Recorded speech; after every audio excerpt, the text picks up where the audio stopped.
সকলোকে মোৰ চেনেললৈ স্বাগতম জনাই আজি আপোনালোকক জনাব বিচাৰিছোঁ আজি মুখ্যমন্ত্ৰী হেমন্ত বিশ্ব শৰ্মা ডাঙৰীয়াই নতুন যি SOP প্ৰকাশ হৈছে কোভিড-19 সংক্ৰমণৰ বাবে সেই SOPত বিদ্যালয়সমূহক লৈ কি ক'লে সেই ভিডিঅ'টো মই আপোনালোকৰ বাবে ইয়াত আনিছোঁ আপোনালোকে ভিডিঅ'টো চাই কি কৰিলে আপোনালোকে গোটেইখিনি কথা ইয়াৰ জৰিয়তে জানিব পাৰিব।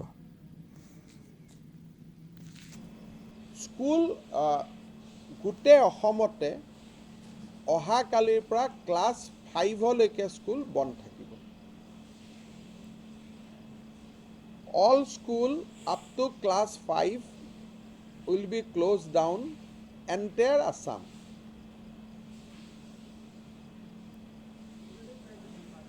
Private, public, so up to 30th January. 30 January. LP school completely বন্ধ থাকিব up to class 5. গুৱাহাটীত বন্ধ থাকিব up to class 8. অসমত class 5 আৰু গুৱাহাটীত স্কুল বন্ধ থাকিব up to class 8. হেলথ ডিপাৰ্টমেণ্টে এইটো এনচিয়ৰ কৰিব সাপোজ অহাকালি কামৰূপ ৰুৰেলতো কেছ বাঢ়িলে ডিব্ৰুগড়ত কেছ বাঢ়িলে হেলথ ডিপাৰ্টমেণ্টে ডিস্ট্ৰিক্ট নিৰ্দেশ দিব যে আপোনালোকৰ তাতো ক্লাছ 8লৈকে বন্ধ কৰক। সো বিগিন উইথ ক্লাছ 5 কিন্তু য'ত য'ত প্ৰয়োজন হ'ব তাত ক্লাছ 8লৈকে বন্ধ কৰিব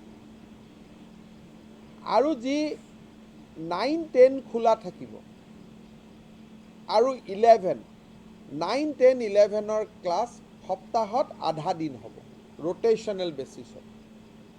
12 to as usual থাকিব তেওঁলোকৰ পৰীক্ষা আছে 9-10-11 এইটো সপ্তাহত rotational basisত চলিব তাৰনে এজনে এটা ক্লাছে 3 দিন পাব। So 9 will be 3 din, 10 will be 10 days. 11 will be 3 days, but 3 বা 4 days যেটো এডুকেশন ডিপার্টমেন্টে ঠিক করে 50% বুলি কলে যেটো পড়িব কিন্তু 12 will be full class 12 and তার উপৰত পুরা ক্লাস থাকিব। Engineering medical college technical institution will run as usual তাতে কোনো রেস্ট্রিকশন নাই। 9ৰ পৰা 11লৈকে 9-10-11 rotational চলিব। অহাকালি শিক্ষা বিভাগে তাৰ ডিটেইল গাইডলাইন দি দিব 9-10-11 আমি এইটো বিচাৰিছো যে rotational চলক যাতে স্কুলখনত ভৰ্তি হৈ না যায় ষ্টুডেন্ট। আজি যদি 9 আহিছে অহাকালি 10 আহিব।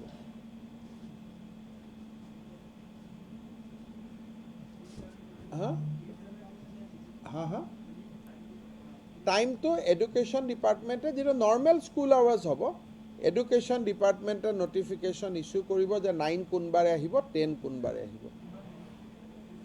এইটো এতিয়ালৈকে 30 January with effect from day after tomorrow কালি এডুকেশন ডিপাৰ্টমেন্টে নোটিফিকেশন দিব পৰখিৰ পৰাইটো লাগিব কিন্তু ক্লাছ 5লৈকে যেটো বন্ধ এটো ফ্ৰম টুমৰো লাগি যাব।